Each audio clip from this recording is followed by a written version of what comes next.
morning, Westlake High School. I'm Sean Martin. And I'm Thomas Rubino. And welcome to the W.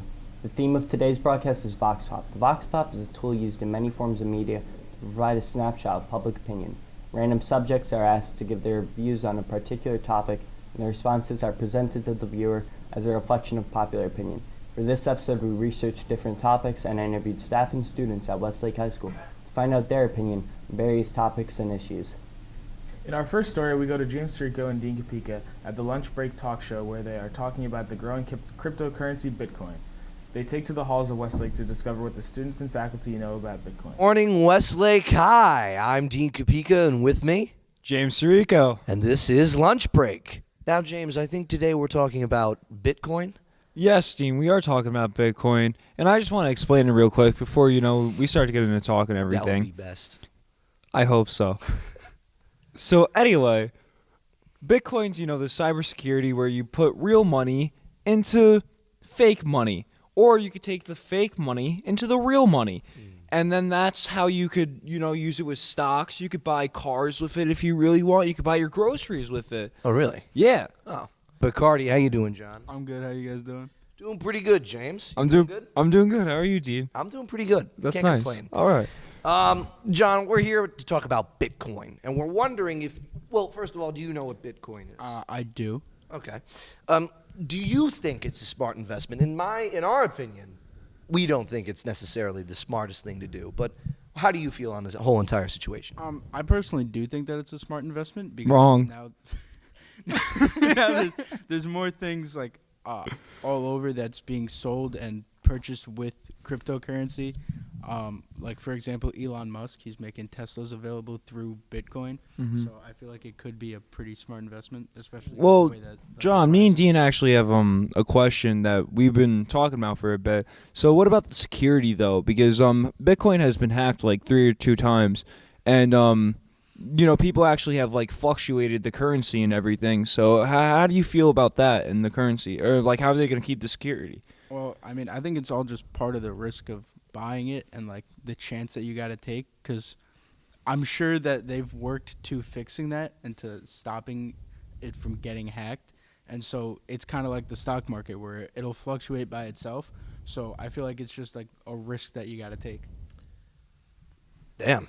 Well, Dean, we did touch up on the stock market and the risks We you got to did. take. Well, the stock we agreed market- with that. The stock market, in my opinion, is a lot less risky because it's actually back. It's actually this. Well, yeah, because John, tangible thing. you know how they have people studying the stock market and its numbers posted every single day and everything. And Bitcoin is this anonymous random thing where you could just transfer money to this person, to this person, to this person.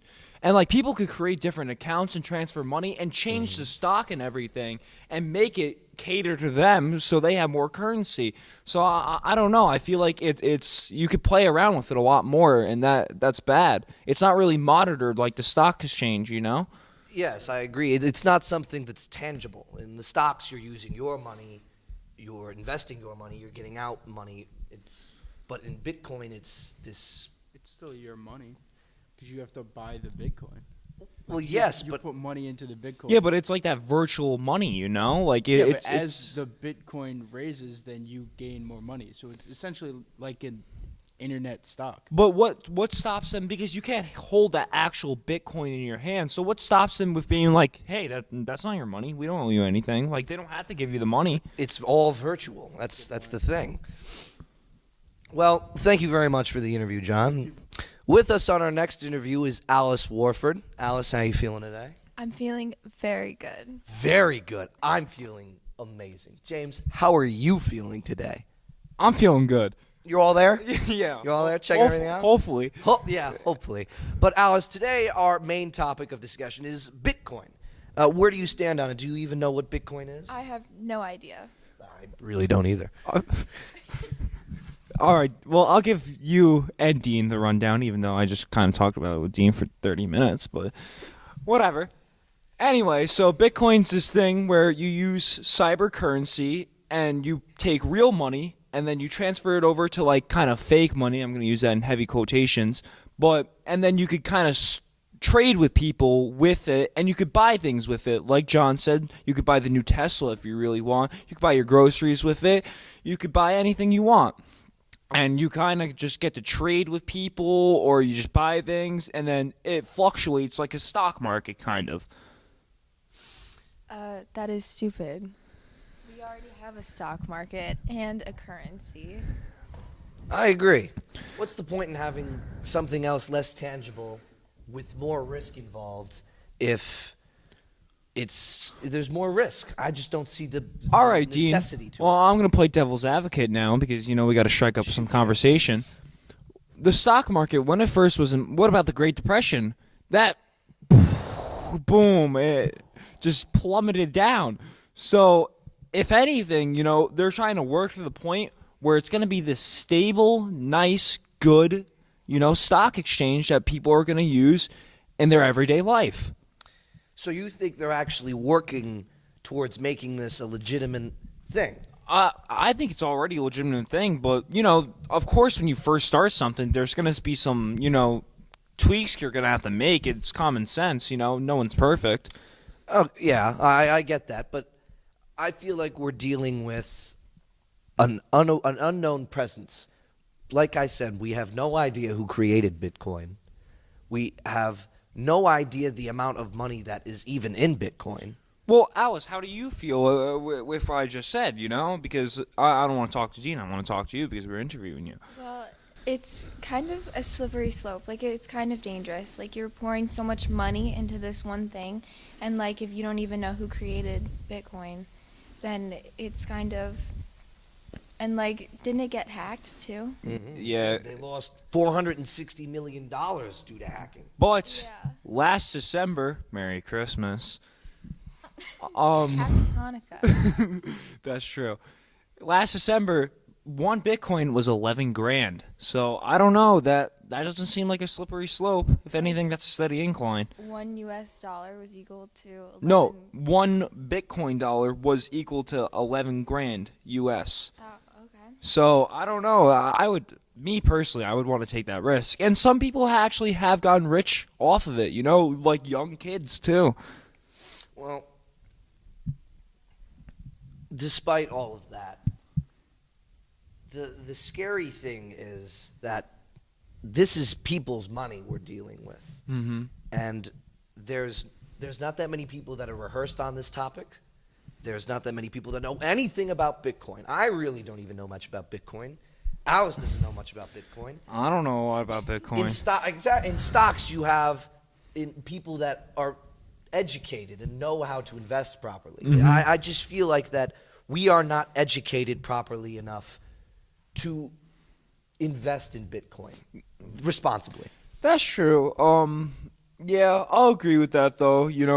I just think it's gonna take some time, and then when people get used to it, because I feel like this is a new era, honestly, because we have the stock exchange. Now I feel like we're gonna have all these weird websites that people are gonna be using and stuff. Because like I've talked about it before, like Venmo, people use Venmo a lot, and like those other apps where you just pay people through the internet and stuff, like Uber Eats and stuff. Mm-hmm. You're not giving them actual money. Usually you can, but you're transferring money over to them, and then they bring you food. So I feel like this new virtual age is really gonna take part and maybe create something good or bad. Well, how do you feel about the new virtual age? It kind of scares me, to be honest. Like, there's nothing there. Like, the cloud concept, Yeah. I agree. I feel like there's nothing that's tangible. Yeah. You have, it's all It's out there. It's not something you could This- physically grab, and I feel like that's going to be a big problem because especially if when technology enhances, people are going to get better with it too, like hacking and everything. So that's going to put us in security too, and that might cause problems too. I don't know. And what happens when we lose everything? Like, if something happens and all of our money is gone, it's not gonna be good. Exactly. What happens when the internet goes out? What are we going to do then? We rely too much on the internet and the cloud, and that's, in my opinion, is what's going to destroy us. But I digress. Alice, do you have any final comments for this interview? I loved being here. It was an honor and a pleasure. And until next time. Until next time, this has been Lunch Break. I'm your host, Dean Kapica, and with me, James Sirico. Goodbye. Bye-bye. The Golden State Warriors are threatening the game of basketball with their supremely dominant plays. The NBA Finals matchup every year already seems to be decided before the season even starts, upsetting many fans across the nation. Ryan Donnery and James Stuetz asked the question, are the Warriors ruining the NBA? Hi, this is James Stuetz reporting for the W. The Golden State Warriors have molded themselves into one of the greatest franchises in all of sports history over the last 4 years. They have conquered the great LeBron James in the finals 3 out of the last 4 seasons and don't look like they will slow down anytime soon. However, this is upsetting NBA fans all across the nation. Even though the fans are angry, the addition of Durant and Cousins has made them into one of the most hated franchises in sports. Kevin Durant, former MVP and top 3 players in the league, joined the Warriors after they won 2 out of 3 championships and broke the all-time wins record previously held by Michael Jordan and the 1996 Chicago Bulls, who went 72-10. Durant is now heralded as a snake and one of the softest players in sports. Durant was 1 win away from beating the Warriors and going to the NBA Finals with his old team, the Oklahoma City Thunder, a game in which he lost, then joined them in the following offseason, which sounds a lot like, if you can't beat them, join them. In this last offseason, they signed perennial all-star center DeMarcus Cousins, making their team complete and one of the greatest rosters ever assembled. The center position was the Warriors' only flaw during the championship runs, and now with Cousins holding down the paint, they look almost unbeatable. So with all this information, do you think the Warriors are ruining the NBA? Are the Golden State Warriors ruining the NBA? Honestly, I believe they are. I mean, I stopped watching basketball like 2 years ago because there's just no point. I mean, everyone knows the Warriors are going to win, so there's no point in watching regular season playoffs because at the end, the team's too good to lose. It's very true. Thank you for your time. Thank you. I believe the Warriors are ruining the NBA. They have a team of 5 All-Stars that are pretty much unbeatable. Started the season 10-2, so it's looking pretty good for them.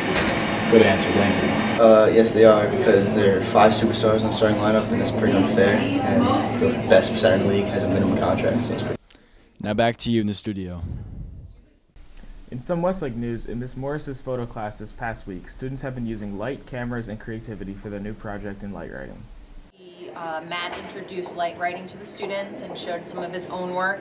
I think they were really, really interested, and then today they worked in pairs and they went all around the school doing light writing, and I definitely think they had a good time because they were engaged, problem solving with each other, and really the whole block everyone was working. I actually had to drag them out of the auditorium and the light and the dark rooms in order to upload their photos on time. Well, I saw a couple of pictures of this online and I thought it was pretty cool, and I figured I'd try it out for myself. Looked up kind of how to do it. It seemed pretty easy, so I tested it out at home, and now I started teaching it in the classroom. Yeah, it's really easy. All you need is a camera, kind of make a long shutter speed, and use some flashlight or LED lights and just play around with it. On Tuesday, November 6th, students from Ms. Frawley's 21st Century Art and Design and Mr. Zerba's Engineering and Physics class combined to embark on a challenge. Meeting in the gym, students were given a single newspaper and a few inches of tape and 5 minutes to build the highest tower out of the materials. After 5 minutes, only a few towers stood without falling. Then, analyzing their mistakes and using their design and engineering skills, students built again, many resulting in enormous towers with strong bases. Patrick Hickey and Tyler Hawkins want to know how public buildings should be designed to meet the needs of a transgender. There has been a nationwide debate whether or not transgenders should be granted the rights to their own bathrooms. Hi, my name is Tyler Hawkins, and today on the W, we are talking about the highly charged debate over transgender rights that has resulted in a dispute between contradictory laws governing access to public bathrooms and locker rooms across the country. We interviewed people to get their opinion on such a controversial topic. Here with Matt Mines, should transgenders have separate facilities in public? I do believe they should have their own facilities. That way they feel safe. No. They're the same people that we are. All right. I think yes, so that they feel more comfortable and they don't feel pressured by going in facilities where they're not comfortable. Yes. Why is that? So they feel more comfortable. Back to you at the studio. Following the recent shootings at a yoga studio in Tallahassee, Florida, Butler High School in North Carolina, and Thousand Oaks, Los Angeles, Alice Warford, John Boccardi, and Nick Veltri went out to find out how the students and faculty feel about gun control and what should be done to stop these shootings. There have been 307 mass shootings in 313 days across the United States, 3 of them in the first week of November. These most recent were at Hot Yoga Studio in Tallahassee, Florida, Butler High School in North Carolina, and most recently at a bar in Thousand Oaks, California. Following the latest midterm elections, Republicans who control 51% of the seats in Senate believe that American citizens have the right to own, carry, and use guns. This is disheartening for many because of their beliefs on gun control. Democratic beliefs are centered around the idea that the ownership of guns should be regulated, and the Republicans disagree. This has created controversy through the government and across the nation. We asked students and faculty at Westlake High School if they believed after the midterm elections this week will pro-gun laws be passed. With the majority of the Senate being Republican, will pro-gun laws be passed? Well, we already have the laws on the books. People do have the right to bear arms, it's the Second Amendment. I do not believe that law will be repealed, nor do I believe it should be repealed. It's not the guns that kill people, it's the people holding the guns that kill people, in my opinion. I think if we outlaw guns, then only outlaws will have guns. I think the people that should not have guns are still going to find a way to get them. So I do not believe the law should be repealed. I think so. You know, Republicans being the more conservative party, more traditionalist, abide more to the Second Amendment. So I definitely think you'll see more pro-gun laws passed with a majority of Senate being Republican. No, you might see some more legislation be proposed by the Democratic House, but if anything, it's not going to be passed thanks to the Republican Senate. I don't think the existing gun laws that are on the record right now are going to be changed in any way, shape, or form to actually put more guns in the hands of individuals. If anything, there actually might be, with a split between House and Senate now, I think there actually may be a productive dialogue on how to effectively put more controls on those individuals that want guns but maybe shouldn't have guns. So I don't think you're going to see a change in the reverse and actually having guns become more accessible. I think you're going to see maybe more productive dialogue about how to control some of the individuals that shouldn't have guns, and how do we do that in a way that still honors the Second Amendment. No, they won't be passed because the House is Democratic. I don't think that people should be walking around with guns. It doesn't lead to anything. People say, like, I walk around with a gun for protection. Like, nah, it just causes problems. Like, there's no point of having a gun unless you're in the Army or something. So, yeah, that's my opinion. Most students believe that gun regulation change is unlikely to occur in the near future. However, our safety is at hand and we need to do something about it. On July 13th, the State Health Department issued a report recommending legalization of marijuana, and Governor Cuomo suggested that it was not a question of if, but when legalization would happen in New York. Medical marijuana became legal in New York in 2016, although the laws have expanded over time. Joe Ragusa and Miguel Catarino wanted to find out what Westlake High School students thought about the issue. Hi, Joe Ragusa here, reporting for the W. On July 13, 2018, the State Health Department issued a report recommending the legalization of marijuana, the drug, and Governor Andrew Cuomo suggested that if it was not a question of it, but when legalization would happen in New York.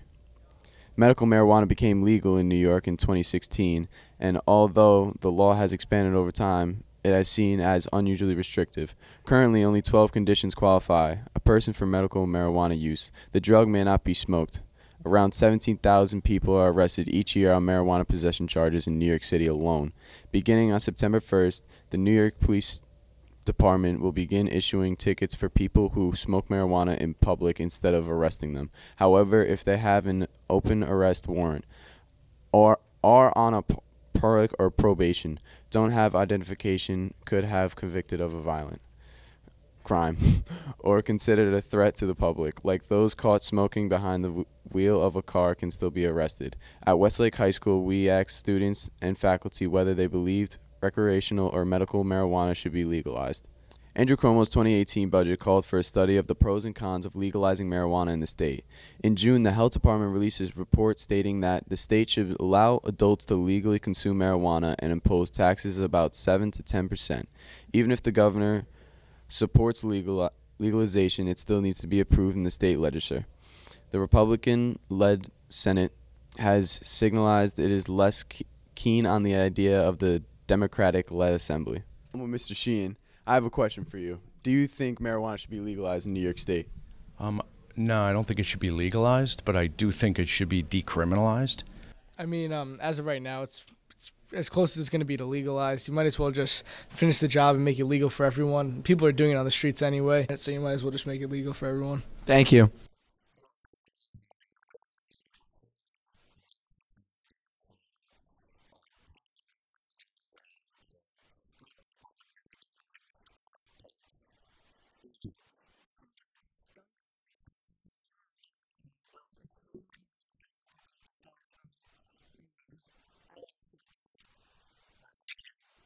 Since Governor Cuomo won re-election bid on November 6, 2018, it's not a question of it, but when legalization of marijuana will happen in New York.